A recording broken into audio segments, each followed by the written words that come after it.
দেশের খরচেই মালয়েশিয়ার সরকারি বিশ্ববিদ্যালয় ইউনিজায় উচ্চশিক্ষার সুযোগ দিতে এবার চুক্তিবদ্ধ হল LEA, SDN, BHD ও ইউনিজা।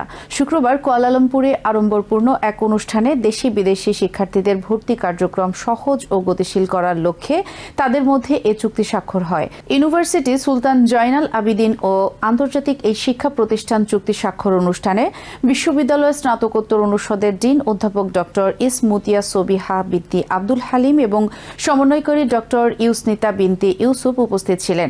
এছাড়া পরিচালক নুরুল জাকিরা বিনতি জাকি এবং প্রধান নির্বাহী কর্মকর্তা প্রকৌশলী সবুজ হোসেন মালয়েশিয়ার তেলেঙ্গানু অঙ্গরাজ্যে অবস্থিত ইউনিজা বিশ্ববিদ্যালয়ে বর্তমানে 40টিরও বেশি দেশের শিক্ষার্থী রয়েছে, যেখানে 13টি অনুষদে আন্তর্জাতিক মানের আধুনিক, উন্নত ও গবেষণাধর্মী বিভিন্ন বিষয়ে উচ্চশিক্ষার সুযোগ রয়েছে।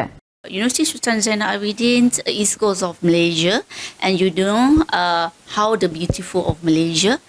And also, as well, our university is East Coast and nearby with the islands, so beautiful islands in our state. And why all of you need to study in UNIZA? Because we have a first rich cultural and historical heritage. যারা মালয়েশিয়াতে পড়ালেখা করতে চান তাদের জন্য সুবর্ণ সুযোগ আসছে। University Sultan Jainal Abidin. Their main campus in Terengganu, they have satellite campus in Putrajaya, and they have wide range of program. তাদের 135টার উপরে প্রোগ্রাম আছে। যারা মালয়েশিয়াতে পোস্ট গ্রাজুয়েট, বিশেষ করে post graduate, masters and PhD programme পড়তে চান with reasonable tuition fees, this is the best university. You couldn't find any other university like that.